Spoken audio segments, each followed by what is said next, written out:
DSP পদে যোগ রিচা ঘোষের। রাজ্য পুলিশের ডিএসপি পদে বিশ্বকাপ জয়ী রিচা ঘোষ। শিলিগুড়ি কমিশনারেটের এসিপি পদে নিযুক্ত রিচা। সরাসরি চলে যাব, ইরন রয়েছে আমার সঙ্গে।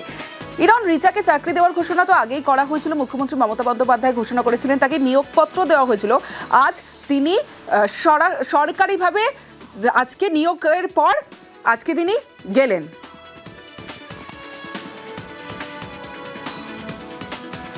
একদমই, দেখো, বাঙালির গর্ব বিশ্বকাপ জয়ী বাঙালি কন্যা রিচা ঘোষ। তিনি বিশ্বকাপ জিতেছেন, প্রথমবার মহিলাদের টিম বিশ্বকাপ জিতেছিল, সেই টিমের অন্যতম সদস্য একমাত্র বাঙালি ক্রিকেটার রিচা ঘোষ। তিনি যখন কলকাতায় ফিরে আসেন বিশ্বকাপ জয়ের পর, তখন সিএবিতে ইডেনে যে সংবর্ধনা অনুষ্ঠান হয়, সেই অনুষ্ঠানে মাননীয় মুখ্যমন্ত্রী মমতা বন্দ্যোপাধ্যায় তাকে বঙ্গভূষণ পুরস্কার দেন এবং পাশাপাশি ডিএসপি পদে নিযুক্ত যে হওয়ার তার নিয়োগপত্র তিনি সেদিনই তুলে দিয়েছিলেন।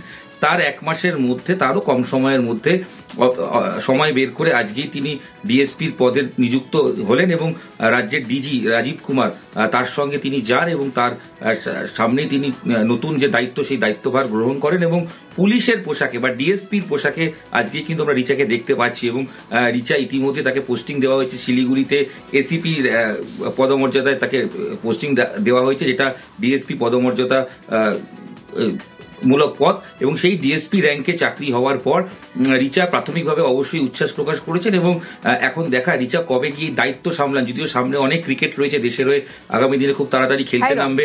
আপাতত রিচার পরিবার তারা খুব খুশি, কারণ তারা এই ডিএসপি র্যাঙ্কের এই চাকরি পাওয়ার পর তারাও আপ্লুত এবং বিশেষ করে মুখ্যমন্ত্রীকে তারা একাধিকবার ধন্যবাদ জানিয়েছে এবং তারা বলছেন যে এইভাবে মুখ্যমন্ত্রীর পাশে দাঁড়ানো এবং ডিএসপি র্যাঙ্কে আমরা জানি অনেক ক্রিকেটার আছেন, মহিলা ক্রিকেটার, যেখানে দীপ্তি শর্মা রয়েছেন, সেখানে আরো অনেক হরমনপ্রীত কৌর রয়েছেন, তারাও পুলিশের র্যাঙ্কে চাকরি করেন। এবার কিন্তু সেই পুলিশের ডিএসপি র্যাঙ্কে বাংলা কন্যা, বাঙালির গর্ব রিচাকে দেখা যাচ্ছে। কি বাগান? হুগলির বৈচি গ্রাম, আর সেখানে দত্তক বাগান। কেন দত্তক বাগান, এর পিছনে ঠিক কি ইতিহাস জানবো। আমার সঙ্গে সোমনাথ রয়েছে। সোমনাথ, একটা বাগান, সেই বাগানের নামকরণ কেন দত্তক বাগান দেওয়া হলো?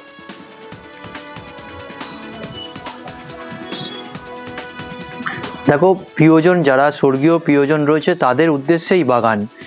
প্রায় 44টা গাছ লাগানো হয়েছে, যেখানে ফলের গাছ 44টা গাছ।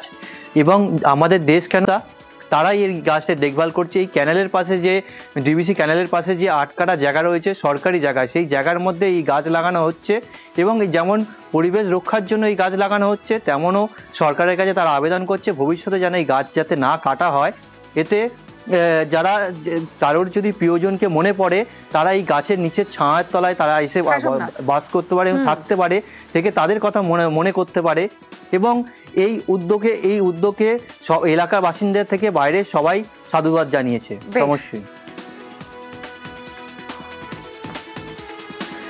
4 দিন ধরে আতঙ্ক, রাতের পাহারা, সমস্ত কিছু ছিল, ঘুম উড়েছিল মানুষজনের। অবশেষে স্বস্তি, কারণ স্বস্তি দিয়ে জঙ্গলে ফিরল বাঘ। 4 দিন পর জঙ্গলে শেষমেশ ফিরল হলুদ ডোরাকাটা। আর এই হলুদ ডোরাকাটাকে জঙ্গলে ফেরাতে কি কি ব্যবস্থা নিয়েছিল বন দপ্তর জানবো। সরাসরি চলে যাব, বিশ্বজিৎ হালদার রয়েছে আমার সঙ্গে। বিশ্বজিৎ,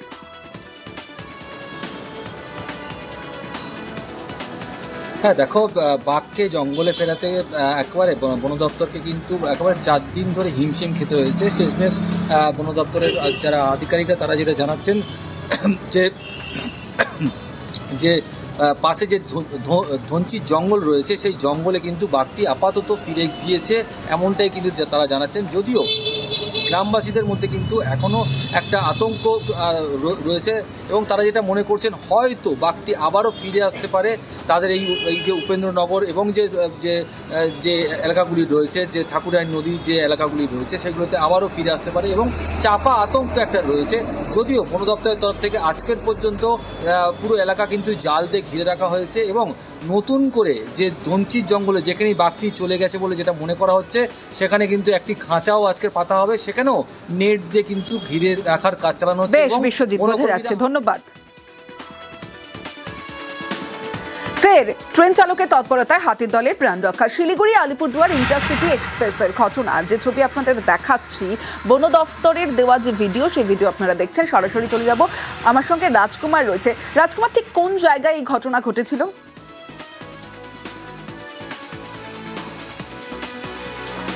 দেখো তমশ্রী, আলিপুরদুয়ার যে জেলা রয়েছে, আলিপুরদুয়ার জেলার কালচিনি এবং রাজাভাতখাওয়া স্টেশনের মাঝখানে যে বক্সা টাইগার রিজার্ভের জঙ্গল রয়েছে, সেই বক্সা টাইগার রিজার্ভের জঙ্গলেই কিন্তু এই ঘটনা ঘটেছে। এই জঙ্গলের বুক চিরে যখন শিলিগুড়ি ইন্টারসিটি এক্সপ্রেস যাচ্ছিল, তখনই কিন্তু ট্রেনের চালক এবং সহচালক লক্ষ্য করেন যে একটি হাতির পাল রেল লাইনের বাঁদিক থেকে ডান দিকে ক্রস করছে, এবং এটা কিন্তু তারা দেখার সঙ্গে সঙ্গে জরুরি ব্রেক কষে সেই ট্রেন থামিয়ে দেন। এবং ট্রেন থামানোর পরে এই শাবক সহ যে হাতির পালটি নিরাপদে রেল লাইন ক্রস করে তারা জঙ্গলের ভেতরে ঢুকে যায়। তারপরে আবার ট্রেন চালিয়ে কিন্তু ট্রেন তার গন্তব্যস্থলে পৌঁছেছে, এবং এই ঘটনাকে কিন্তু নজির করছে উত্তর পূর্ব সীমান্ত রেলের আলিপুরদুয়ার ডিভিশন। তারা দাবি করছে যে ট্রেন লাইনে হাতির মৃত্যু রুখতে তারা সবসময়ই বদ্ধপরিকর। বেশ।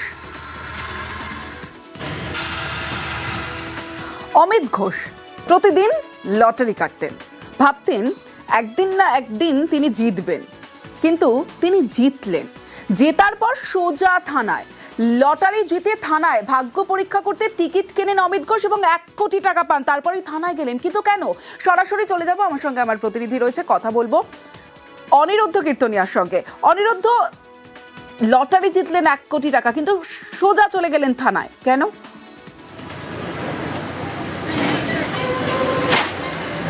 দেখো, তোমাকে জানিয়ে রাখি তমশ্রী, এই ব্যক্তি অর্থাৎ যে এই 1 কোটি টাকার কলোনির বাসিন্দা, সে একটি বেসরকারি কোম্পানিতে কলকাতাতে কাজ করেন। গতকাল যখন বাড়ি ফিরছিলেন ভাগ্য পরীক্ষা করবার জন্য 140 টাকা লটারি টিকিট কাটবার পরে বাড়িতে এসে মিলিয়ে দেখেন যে তিনি প্রথম প্রাইজ জিতেছেন, 1 কোটি টাকা জিতেছেন।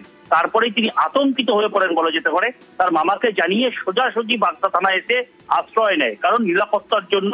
পরবর্তীতে পুলিশের পক্ষ থেকে তাকে নিরাপত্তা দেওয়া হয় এবং তাকে যখন আশ্বস্ত করা হয়, তারপরেই তিনি এখান থেকে বাড়িতে যান এবং এই লটারির টিকিট পেয়ে তিনি আগামীতে ভালো করে বাড়ি করবেন এবং সুখে স্বাচ্ছন্দ্য থাকবেন, তেমনই কিন্তু দাবি করেছেন। বেশ অনিরুদ্ধ, আমার 1 কোটি টাকা হয়েছে ফার্স্ট প্রাইজ। আমি দমদম ক্যান্টনমেন্ট থেকে কেটেছি। টিকিট কি প্রায় কাটেন? না, ওই লাখ ট্রাই করার জন্য মাঝে মধ্যে, খুব রেয়ার। এই টাকা দিয়ে রেন্টে থাকে একটা বাড়ি করার ইচ্ছে আছে। আবার থানায় আসি সিকিউরিটির জন্য, টিকিটটা ক্যাশ করানোর জন্য।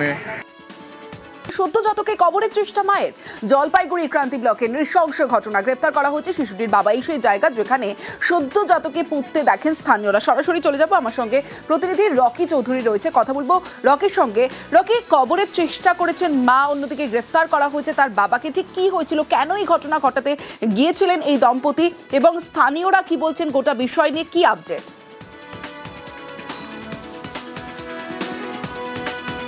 তমশ্রী, তোমাকে বলে রাখতে চাইব, জলপাইগুড়ি জেলার ক্রান্তি ব্লকের অন্তর্গত রাজাডাঙ্গা গ্রাম পঞ্চায়েত এলাকায় এই নৃশংস ঘটনা ঘটেছে। সদ্যজাত শিশুকে হত্যা করে বাড়ির কোনোতেই মাটিতে পুঁতে দেওয়ার চেষ্টার অভিযোগ উঠেছে সেই এলাকারই বাসিন্দা রেজিনা বেগম এবং তার পরিবারের উপরে। স্থানীয় সূত্রে যেটা জানা গিয়েছে, গতকাল সদ্যজাতকে জন্ম দেন রেজিনা বেগম এবং সকালবেলা এলাকার বাসিন্দারা দেখতে পান যে বাড়ির সামনে গর্ত করে সেই সদ্যজাতকে পুঁতে ফেলার চেষ্টা করা হচ্ছে। এরপর এলাকার বাসিন্দারা কিন্তু ক্ষোভে ফেটে পড়ে এবং স্থানীয় যে ক্রান্তি ফাঁড়ি রয়েছে সেখানে পুলিশকে খবর দিলে ঘটনাস্থল কিন্তু তড়িঘড়ি পুলিশ ছুটে যায় এবং সেই খবর দেওয়া মাত্রই কিন্তু পুলিশ যখন সেখানে পৌঁছায় সেই সময় কিন্তু সেই অভিযুক্ত রেজিনা বেগম সেখান থেকে পালিয়ে যায় সদ্যজাতর মৃতদেহ ফেলে। এরপর কিন্তু গোটা ঘটনা তদন্ত শুরু করেছে ক্রান্তি থানার পুলিশ এবং সদ্যজাতের মৃতদেহ কিন্তু ইতিমধ্যে উদ্ধার করেছে। এই ঘটনা প্রসঙ্গে যখন তদন্তে নামে সেই ক্ষেত্রে কিন্তু রেজাউল হক নামে যে ব্যক্তি রয়েছেন সেই সদ্যজাতের পিতা, তাকে গ্রেপ্তার করা হয়েছে এবং যে মেন অভিযুক্ত রেজিনা বেগম তার খোঁজে তল্লাশি চালানো হচ্ছে গোটা এলাকায়। গোটা ঘটনায় কিন্তু ক্ষোভ প্রকাশ করেছে গোটা এলাকার মানুষ। বেশ রকি, তো আমি রাস্তা দিয়ে যাচ্ছিলাম, যাওয়ার সময় দেখতেছি যে ও কিছু একটা পুঁতে রাখতেছে। তো গিয়ে আমি দেখতেছি তো বাচ্চাটা মারার পরে এখানে রাখতেছে। মানে কেমন করে বাড়ি থেকে দেখছেন কি? মানে বাড়ি থেকে, আমি যখন বাড়ি থেকে রাস্তা দিয়ে যাচ্ছিলাম জমি বাড়ি, তো তখন মানে আমার চোখে পড়লো এমনটা যে ও কিছু একটা রাখতেছে এখানে। তো তখন গিয়ে দেখতেছে এরকম বাচ্চারা। কি মনে হচ্ছে, ও কি নিজে মেরে ফেলছে নাকি? মনে হচ্ছে যে মানে নিজে মারছে, মারার পরে পুঁতে রাখতেছে বাচ্চাটার মা। এখন পুলিশ কি আসছে ঘটনাস্থলে? পুলিশ প্রশাসন আসছে, তো একটা তো নিজ বিচার হবে, আমরা তো একটা বিচার চাই। এটা খুব দুঃখজনক ব্যাপার। মানে আমিও তো কিছুক্ষণ আগে শুনলাম আর কি। ব্যাপারটা হলো, আমি যেটা খবর পাইলাম যে একটা বাচ্চা এভাবে মারছে, মারা গেছে। তারপরে আমি আইসে দেখতেছি এখানে তো প্রশাসনও আসছে। তারপরে এখানে পাশাপাশি যারা আছে তারা যা বলতেছে আর কি, যে বাচ্চাটাকে ওর মা মারছে আর কি, এই সে ঘটনা। এখন ব্যাপারটা হলো যে প্রশাসন দেখুক ব্যাপারটা। মা কি ধরছে? না, মা তো শুনলাম পালিয়ে গেছে, এখন বাড়িতে কেউ নেই বা ওই বাচ্চার বাবাও নেই।